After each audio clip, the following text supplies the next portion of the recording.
वालेकुम व्यूवर्स, आप सब कैसे हैं? उम्मीद है आप सब खैरियत से होंगे। आज मैं आपको ये डिज़ाइन बनाना सिखाऊंगी। छोटों का भी बना सकते हैं, बड़ों का भी बना सकते हैं। बहुत ही खूबसूरत डिज़ाइन है कि कली किस तरह से लगती है। ऊपर से ये फ्लावर जो मैंने बनाए हैं बेल्ट में, ये किस तरह से बनते हैं ये आपको बताऊंगी। ये पीसेस जो बच्चे होते हैं बच्चों के, इस तरह से आप बना सकते हैं। ट्राउज़र का कपड़ा हो या शर्ट का हो, इस तरह से आप कली लगा सकते हैं। ऊपर से मैंने स्लीवलेस बनाया है क्योंकि आगे गर्मियाँ आ रही हैं। इस तरह से गर्मियों का सीज़न है तो बच्चों के लिए बहुत ही प्यारा लगेगा। अब व्यूअर्स, सबसे पहले हम फ्रॉक का नीचे का हिस्सा कट कर लेंगे। ये मैंने तिकोन शेप में रखा है, जिस तरह अम्ब्रेला कट करते हैं तो इस तरह से मैं अम्ब्रेला फ्रॉक का ही कट करूँगी इसको। तो इसमें क्या होता है, घेर भी ज़्यादा आ जाता है और बच्चों पे बहुत अच्छा लगता है। मैंने ये 7 इंच पे निशान लगाऊंगी ऊपर से, क्योंकि ये मुझे 10 इंच पे इसकी कमर है तो 10 इंच ही रेडी चाहिए। तो इस तरह से ऊपर से 7 इंच लूँगी ताकि ये चौड़ाई इसकी पूरी कंप्लीट आ जाए। और इसी दूसरी साइड से भी इसी तरह मैं इसको निशान लगा दूँगी और बीच में भी ये लगा के इस निशान को इस तरह से हम मिला देंगे ताकि हमारा जो है ना सही एक लाइन में कट जाए, ऊपर नीचे ना हो ये निशान। तो इस तरह से ये मुझे 10 इंच चाहिए था तो मैंने 10 इंच लिया और 1 इंच एक्स्ट्रा लिया। और ये नीचे का जितना मुझे लंबाई में चाहिए तो 17 इंच चाहिए, मैंने 17 इंच इसमें लगा दूँगी। क्योंकि लंबाई मुझे इसकी 16 इंच चाहिए तो मैं 17 इंच पे ही लगा रही हूँ। 1 इंच इसका सिलाई में जाएगा। तो इस तरह से आप ऐसा इंची टेप को पकड़कर सारे पे ही निशान लगा दें, क्योंकि ये 17 इंच पे आप लगाएंगे तो 17 इंच का जो निशान है वो गुलाई में ही कटेगा। अगर ऊपर नीचे निशान होगा तो आपका कहीं से कोना बन जाएगा तो कहीं पे जो है ना ये शेप खराब हो जाएगी, गुलाई में नहीं आएगी। इस तरह से निशान लगा के आप कट कर दें।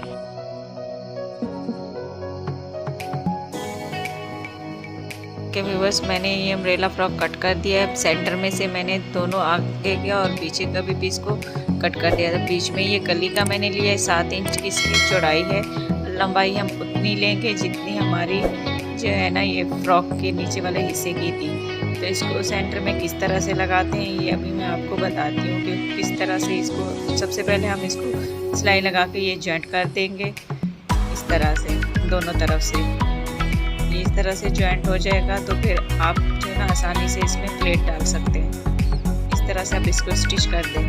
ये देखें व्यूअर्स, इस तरह से मैंने स्टिच कर दी है। कली को सेंटर में रखकर जो है ना निशान भी लगा दिया है। अब इस तरह से दोनों साइड से मैंने पकड़कर यूँ फोल्ड करके इसको बॉक्स प्लेट बनाएंगे। सेंटर में आपने कट कर लेना है, क्योंकि इसका सेंटर सही से ही बनेगा तो ये बॉक्स प्लेट भी आपसे अच्छे से ही बन जाएगी।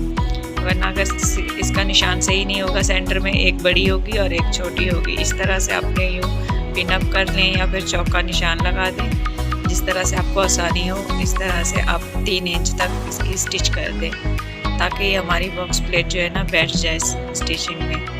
तो इस तरह से मैंने ये ऊपर का हिस्सा भी कट कर लिया है। पेटी जो है ना इसका भी सेंटर में निशान लगा दिया था ताकि हम जब स्टिच करें तो इस तरह से दोनों सेंटर एक साथ हो, तो ये ऊपर नीचे ना हो। इस तरह से मैंने चौक का निशान लगा दिया। ये देखें, अब जब मैं इसको स्टिच करूँगी तो ये ऊपर के हिस्से का भी सेंटर इसके साथ ही रखूँ। आपने इस तरह से इसको सिलाई लगा लेना है।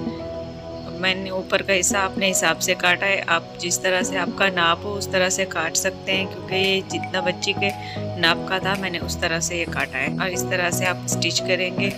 अब हम व्यूअर इसको स्टिच कर देंगे इस तरह से। सेंटर में मैंने रख कर ये देखिए बॉक्स प्लेट की जो है ना सिलाई लगा दी है 3 इंच तक लंबाई में उसको।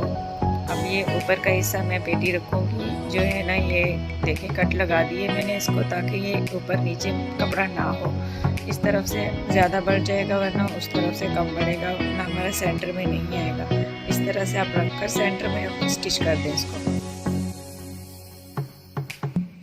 देखिए व्यूअर्स, इस तरह से दूसरी साइड पे भी मैंने स्टिच कर लिया है। और आप इस तरह से स्टिच करके सेंटर में ही आपकी कली जो है ना ये देखें आएगी। मैंने ये देखें इस तरह से स्टिच किया था उसको सेंटर में रख कर। तो ये देखें कितनी अच्छे से फिनिशिंग से मेरी ये ऊपर की पेटी लग गई है। और ये देखिए इसकी बॉक्स प्लेट की भी मैंने जो सिलाई लगाई थी, ये सिलाई भी कितनी अच्छे से लगी और हमारी कली भी इसमें कितनी फिनिशिंग से नज़र आ रही है। तो ये मैंने ऊपर का फ्रंट का गला काटा है इस तरह से जितना मुझे चाहिए था। बच्चों का होता है उसी हिसाब से ही मैंने ये गला कट करके, और ये बैक का मैंने इसको जो है ना जिप लगा दी है आप चाहें तो टिच बटन भी लगा सकते हैं, जो आपको सही लगे। तो मैंने ये जिप लगाकर इस तरह से इसको मैं ये तुरपाई कर सकते हैं या स्टिच कर सकते हैं। अब इसके मैं शोल्डर जो है ना जॉइंट कर दूंगी स्टिच करके।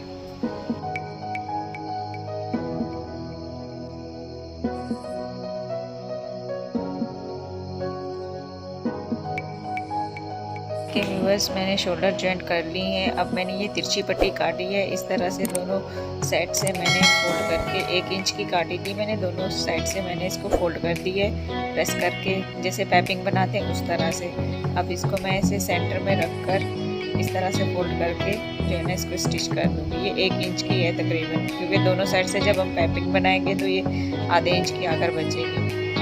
तो ये इस तरह से मैं इसका कोना यूँ फोल्ड कर दूँगी। अब इसको रखकर जो है ना आगे स्टिच कर दूँगी, क्योंकि ये फिनिशिंग से और बहुत सफाई से ही लगती है, ये अच्छी लगती है बच्चों के जो है ना कपड़ों में। मोटी मोटी पाइपिंग हम जब लगाते हैं बारीक नहीं, इस तरह से हम सेंटर में रखेंगे इस पीस को, तो इस तरह से पक्का करके आगे ये देखें आपने इसको सेंटर में ही रखना है, क्योंकि इसका जब सेंटर बना हुआ है तो वो बहुत ही प्यारा आपका ये लुक आएगा जब ये लगेगी। इस तरह से थोड़ी सी मोटी होती है, लेकिन ये बच्चों के फ्रॉक में बहुत अच्छी लगती है। तो ये स्लीवलेस है, तो मैं स्लीव्स में भी इस तरह से पाइपिंग बना के लगा दूँगी, और गले में भी आगे और पीछे का गला जो है ना उसमें भी इस तरह से ये पट्टी चला दूँगी।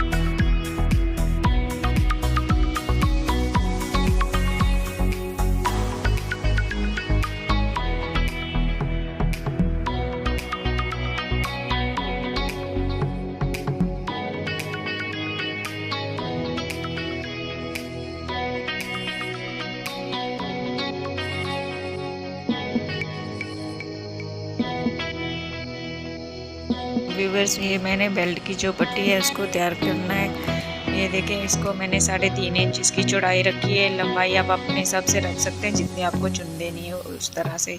तो मैंने ये 3.5 इंच इसकी चौड़ाई ली है। इस तरह से आप फोल्ड करके इसको स्टिच कर दूँगी मैं। आधा इंच स्टिचिंग में जाएगा तो हमारे 3 इंच जो है ना ये फोल्ड होकर बच जाएंगे। इस तरह से आपने बेल्ट की पट्टी जो है ना तैयार कर ली है। अब हम इसको स्टिच करके इसको सीधा कर देंगे।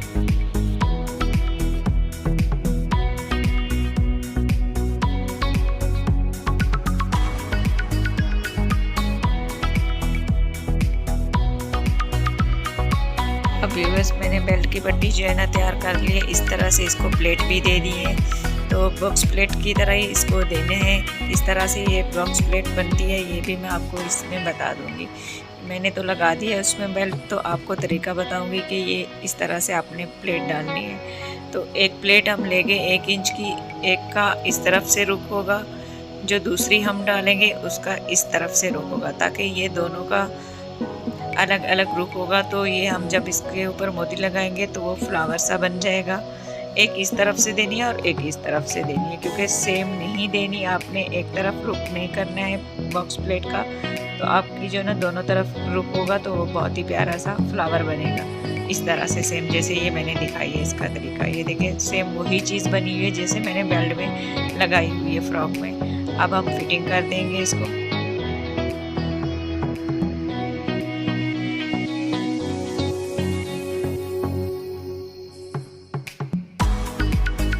बस इसमें किस तरह से मोती लगाते हैं ये मैं आपको दिखा रही हूँ। इस तरह से एक साइड से आप टांका लेंगे तो उसके साथ ही इस तरह से आप मोती भी सुई में ले लेंगे, क्योंकि एक साइड से जब हम टांका लेंगे तो दूसरी साइड पे जब हम इसको सुई को अंदर डालेंगे तो क्योंकि ये दोनों को इस तरह से साथ में ले लेना है। ये देखिए, इस तरह से आपने, क्योंकि बीच में जब मोती आ जाएगा तो फिर बहुत ही खूबसूरत सा ये फ्लावर बन जाता है इस तरह से।